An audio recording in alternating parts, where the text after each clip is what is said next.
Okay, good morning, everybody. Hope everybody's well. Happy Thursday. Happy Tuesday. For those that are coming in live, for those that are any other day of the week, thanks so much for tuning in. We are coming at you here live from Spring Valley, New York. We are in a hotel here, but we're not missing the boost. If we can control it, we're not missing the boost. Just got to get rolling over here and waiting for Andy. Just if there's something that I need here, Andy, let me know if the sound's okay, and you just jump right in. Okay, good. Andy says all good. We're all good. So thank you, everybody. I'm sorry for the background, and thanks for tuning in today. We've been talking about this idea of sacrifice. For the Muncie people, hold on. Before we get there, I want to just dedicate the show to somebody. I'm going to try to get that as we do this here. We've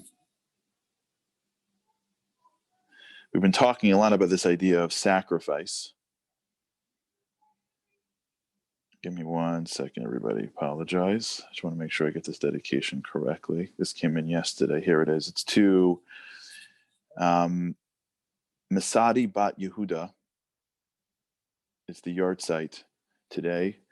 May her soul have the proper aliyah. We've been talking about sacrifice and what that means and how important it is.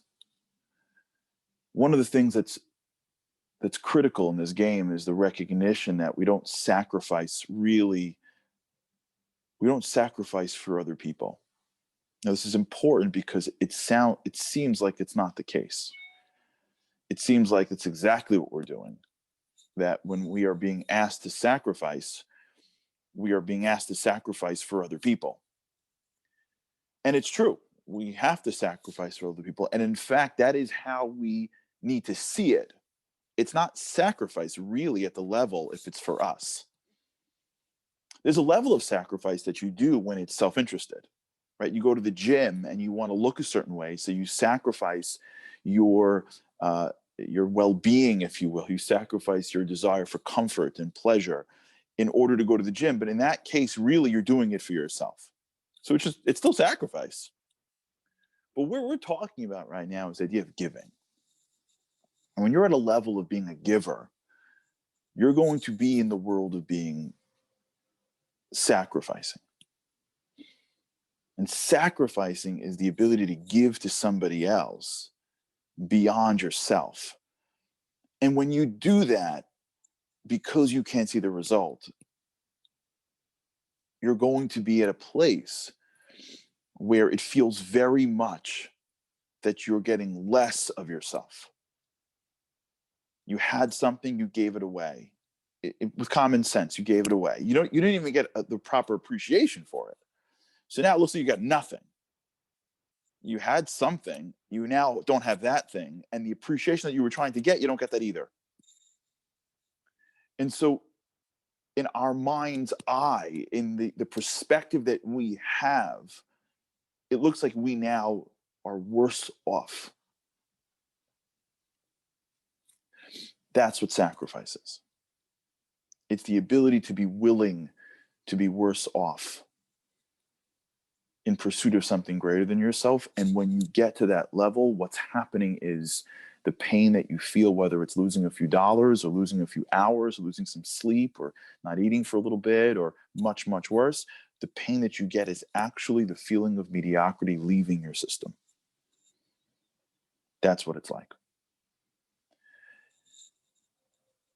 I was on the phone a couple days ago with a great individual who runs a program for former soldiers.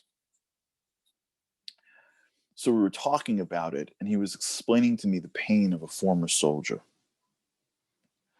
When someone's a soldier, especially a commando, but all soldiers, if you're a soldier because like you need a place to go, or you want to get out of the way, or your house is dysfunctional, okay, that's great, and you're sacrificing for our people, and we appreciate your service. If you're a soldier and in your tour of duty, you really believe in what you're doing. When you leave the army, it becomes nearly impossible to go back. The greatest toll, he explained to me, that took place is the toll of soldiers, because once they start to get in the place of sacrificing for a cause that is so much greater than themselves, there's really nothing else that can connect to that level of meaning.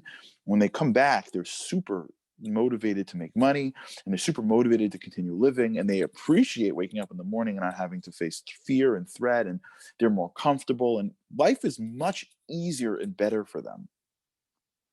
But what they're missing is that ability to be connected to such depth and meaning. And the depth and the meaning that they feel only came because of their sacrifice. So what happens is as they get to a place where they start to sacrifice and they start to understand that there's something greater than themselves, they don't have to be in battle. They may never see battle. That's not what they're after. What they're after is the feeling of waking up every morning and sacrificing for something that they believe in. When they go to bed at night, they're exhausted for a cause. And as they start to sacrifice their own comforts and pleasures for a cause greater than themselves, they connect to a cause. And when you connect to a cause as great as a country, it's hard to go back. It's hard to go back. Yeah. Sister Jill just jumped in, and she's right. When you go on a trip that's immersive, like the momentum trips that we run, and you're uncomfortable and it's vulnerable, and you do stuff that you never thought you'd do before, and you start to connect to something more, it's hard to go back. A lot of parents suffer from this as the kids get older. I know a lot of moms say that there's something missing as soon as the kids turn around and go, "No, Mom, we're good. We got this." Like, no, we're good. Like, Mom's like, "What? What do you mean you're good? You need me."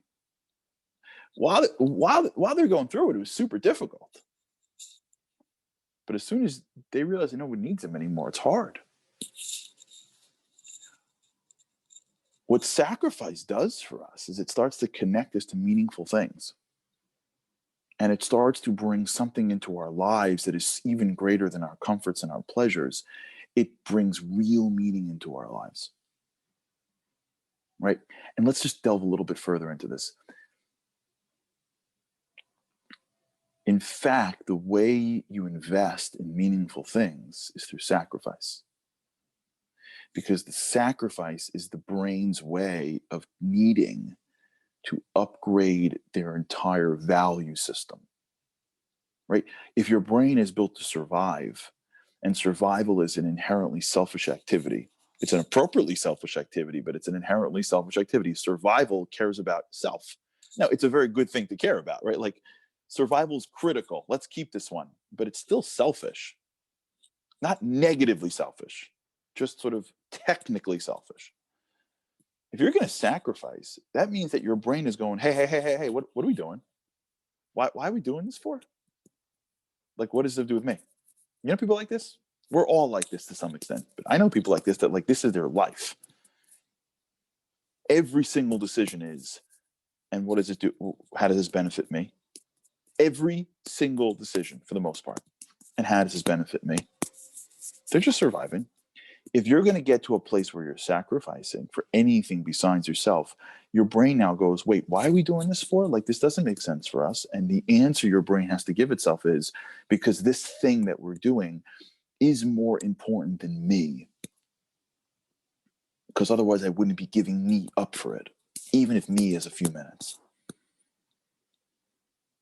And the more you do it, the more your mind starts adapting to the fact that there's something out there bigger than even me.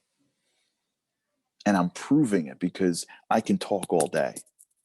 And I can even give all day. But sacrificing all day, I mean, come on. That's too much.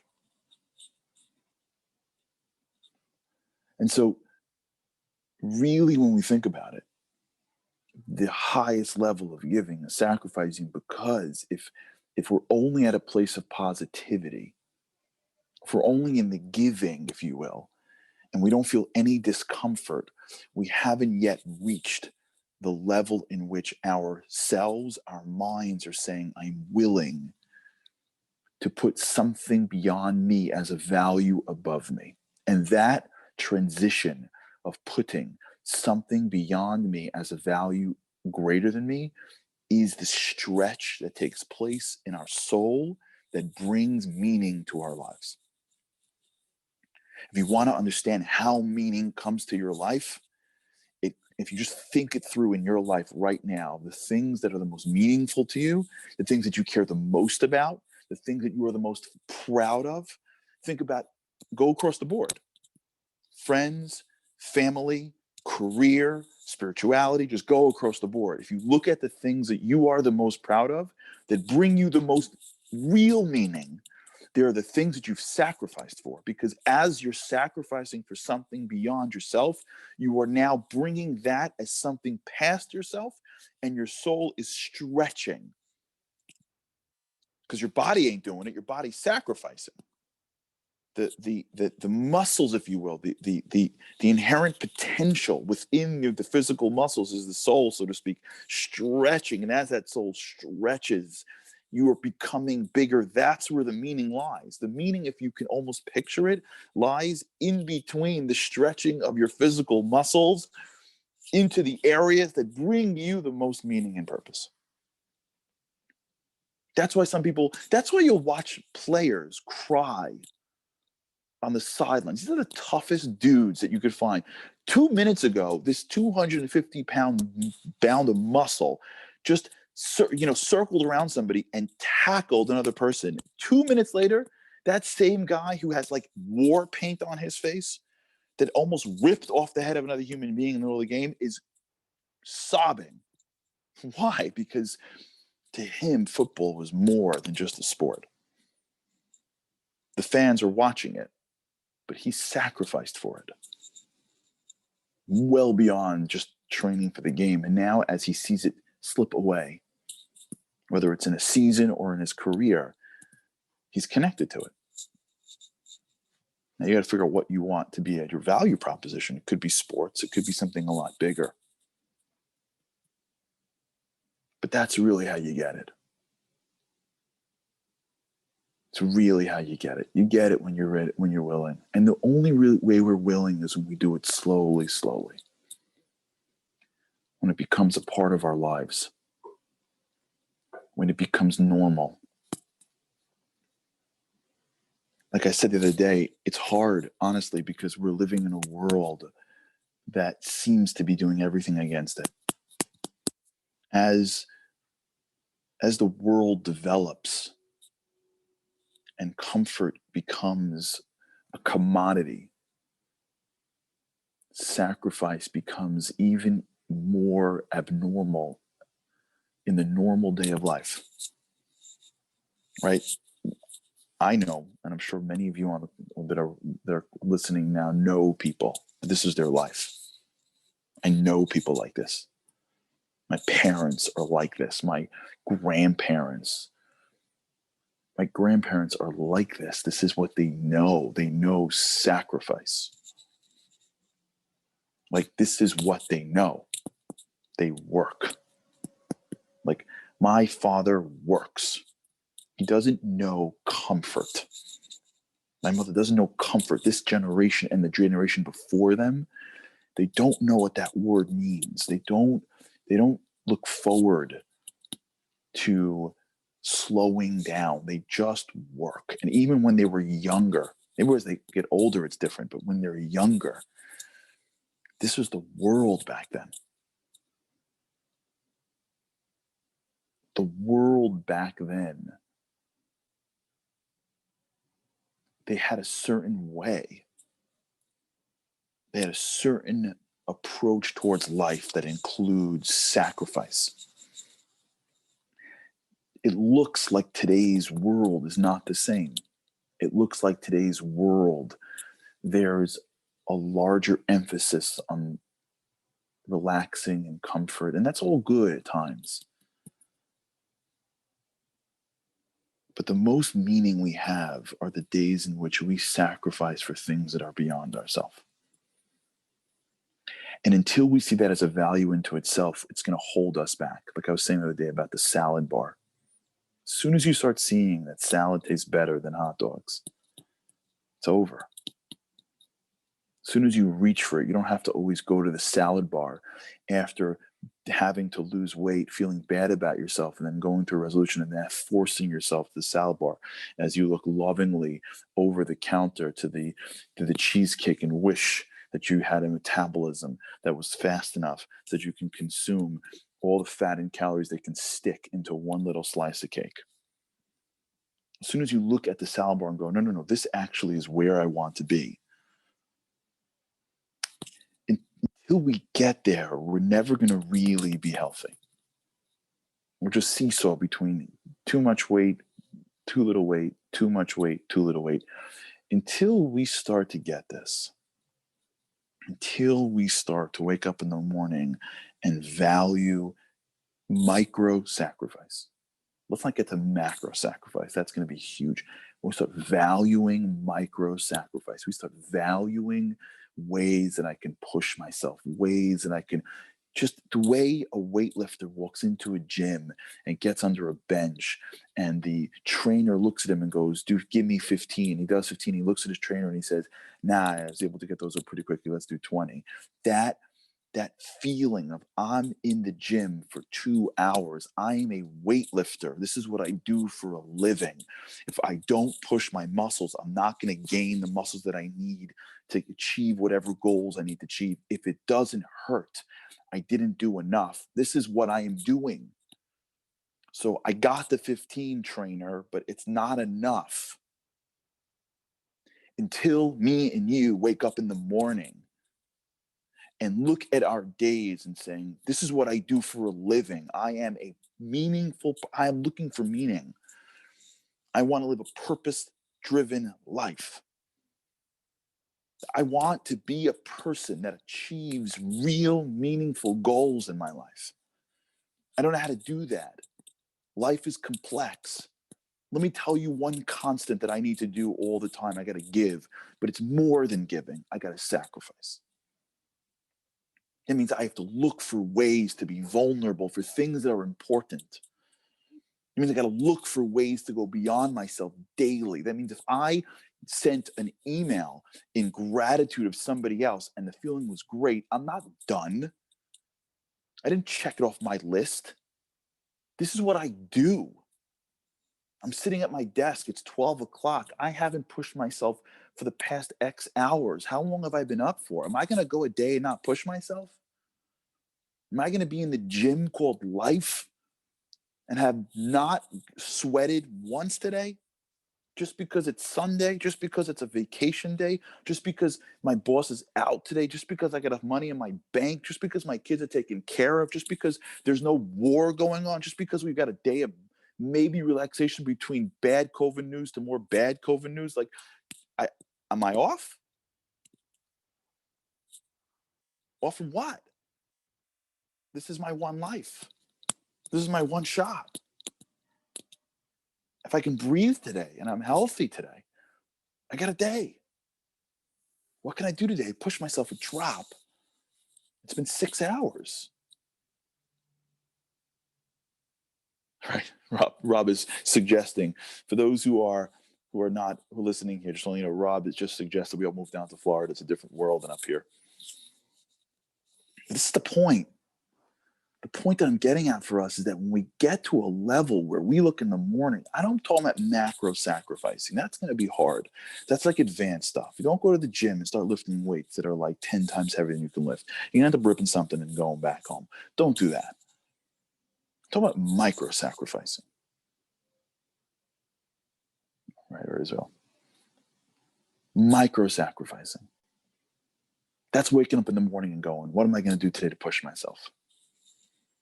That's writing down a task list every single day and trying to put the 4 hardest things at the top and looking at that list that you keep on pushing off and you keep on kicking it down the can and going, I'm doing it first.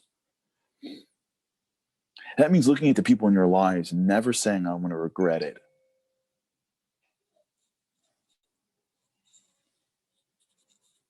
That's the value of sacrificing. If it's for the right cause, it is the surest way that we know we're living meaningful lives. And if you believe in something, family, spirituality, country, whatever you believe in, if you believe in it, but you're not willing to sacrifice for it, then we need to upgrade our belief systems and start seeing the value of sacrificing.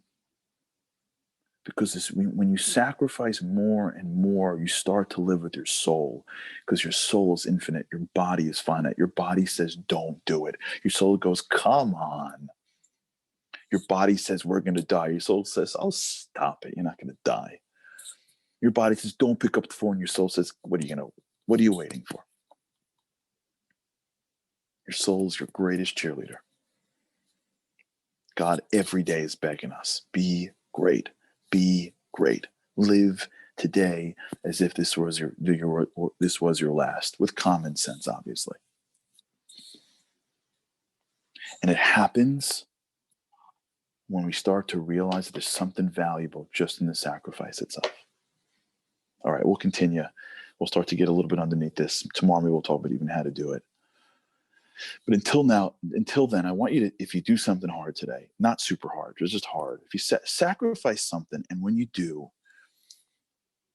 identify that pain. Like we said yesterday, we'll keep on saying it a little bit more until we get it. Just feel the mediocrity leaving your system until one day you wake up and like you're hungry for it. When you're hungry for sacrificing in life, that's the greatest indication that we're living at a pro level. All right. Thanks so much for tuning in. Regards from those of you who grew up, live anywhere near the Spring Valley area. With God's help, can't wait to see you back in normal situations tomorrow morning. Thanks, everybody. Have a great day.